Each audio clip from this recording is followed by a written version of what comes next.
if we have this looming debt, and I don't know which numbers you subscribe to, but maybe I should ask you that. Do you have a sense of where we are with things? Well, the Speaker of the House has said $18 billion budget hole. The chairman of the Appropriations Committee, both of these are Republicans, have said $18 billion. The chairman of the Ways and Means Committee in the House has said about that number.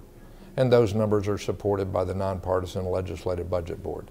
Now, what you've heard about recently is a fact that, again, the governor hasn't admitted this, but the projections within the closed doors that they're trying to hide until after the election are that even in the current budget, before the next budget year, this budget year, the one that we're in right now, even with the 5% cuts that they did, that they still will spend that there will still be a $3.5 billion gap.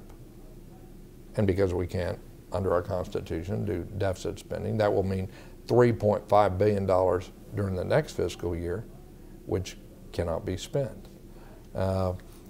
We need a governor who will level with the people of our state. We need a governor who will address issues in a economy where you have a very high unemployment rate compared to what Texas historically has been. Not wait until after the election to address these critical issues, but do so before. Governor Perry and the Republican leadership currently in place took a 5%. In January, they said, okay, we're going to cut current budget expenditures 5%. Right. We want all the agencies to look at the next biennium, the next 2 years, present a budget that's 10% less than they have now, be prepared to go into this with 10% less. But you said you would be doing more. Well, what I would do, I would have been acting sooner as it became clear, which it was a year ago really, that sales taxes would go down and not up during a recession. At that time, they should have been renegotiating vendor contracts, figuring out when employees retire, how they could reallocate the work so that you could maintain a level of service without, while reducing your costs. They should look at the cost drivers, deferring capital expenditures. That's what I did in the city of Houston, beginning in August of 2008, 10 months before we saw revenues going down, because I knew that whenever you had a global financial crisis, Texas would be affected. Texas law calls the governor the chief budget officer, but in truth, the legislature prepares and writes the budget, then sends it to the governor. Governor has a veto pen, can line item veto, but it's the legislature that writes the budget.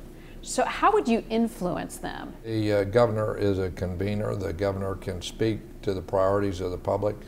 The governor has more budget responsibility, for example, than the President of the United States has in the federal government, because there's a line item veto, a power that the President doesn't have. In any chief executive of any organization, you need to get buy-in and cooperation of the people who are in the organization.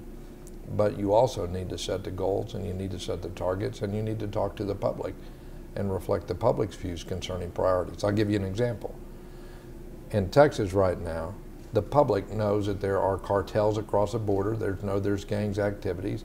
We know that we're relatively safe on this side of the border. We know that some of the border communities haven't experienced a sharp increase in crime, nor have they had the sharp decrease in crime that Rick Perry claims responsibility for. But Texans do know that we need more resources, more police along the border. I would make that a high priority. My plan would be like 1/10 of 1% of the budget, and the way you proceed is you fund your priorities first. That's how I did it at the city of Houston. Would you pledge not to raise taxes? Well, raising revenues or raising revenues through new taxes would not be the goal. I mean, look, state spending has increased almost 80% since Rick Perry has been governor of this state. We need to, if there's loopholes, if there's non-enforcement, sure, we should look at those things to create a level playing field by those people who are paying their taxes. You look at that. But the first place you look is productivity improvements.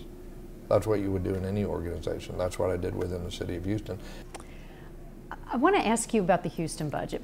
When you inherited the job or when you became mayor, the pension fund did not pay for itself. You cut some costs, and then you issued bonds to make up for some of the costs that still existed. The critics would say that you incurred debt that's going to pile up for their grandkids and pile up for Houston in the future. Explain why you did what you did and why it was the right way to go. First of all, it was never said at the time. That had bipartisan support. I had the support from, we had a referendum in which the most conservative elements of our community supported the plan overwhelmingly. You know what we did? What we did is we reduced the future pension liabilities. See, if you owe somebody money in a pension, that is an amount of money that you owe. If you have nothing to pay, it's like a balloon note where you're going to have to pay it later on. So what we did is we reduced for employees going forward in our police and our municipal, we reduced those pension formulas so that people would have to work more. That reduced the amount that the taxpayers would have to pay. And in order to make sure that there wasn't a balloon note at the end, we put more money in the system. Roughly, we put $1 new more public money today, earning interest, rather than money we'd have to pay later on down the line of debt. And we had the employees cut the liabilities, the obligation, not things they had already earned, but the formulas in the future by every $2. So we actually reduced the long-term obligations of the city. How would you describe the fiscal situation that you left for the success, the mayor who succeeded you? We're the strongest city and the big city in the country in our financial condition. Do you have AAA? You know, we had the AA rating. We were stronger in this sense too, that our city, during the recession, we have not cut basic services such as public safety, and we've not raised taxes. Cities and counties, this September 30th, there'll be a lot of pink slips going out.